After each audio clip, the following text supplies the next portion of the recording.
ভালকৈ শুনিবা দেই, এইখিনি হ'লে মানে আধা পলিটি তোমালোকৰ ক্লিয়াৰ হৈ যাব, কাৰণ এই ৰিলেশ্যনবিলাক আমি পিছতো পাই থাকিম। কি কৈছে যে dear should be a council of minister. Council of minister বুলি কোৱাৰ লগে লগে কাউন্সিল অফ মিনিষ্টাৰৰ হেড কোন হ'ব তোমাৰ PM, দেন কোন থাকিব কেবিনেট, দেন কোন থাকিব minister of state, and then minister of independent charge.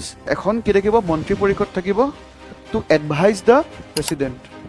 Advice is binding, যিটো এডভাইচ দিব সেই এডভাইচটো শুনিবই লাগিব, and cannot question in any court, কোনো ন্যায়পালিকাত কুৱেশ্যন কৰিব নোৱাৰে। বাট যদি আমি চাব যাওঁ 1978ত 44 কনষ্টিটিউশ্যন এমেণ্ডমেণ্ট কৰিছে first non Congress government of ইণ্ডিয়াক মোৰাৰজী দেশাই।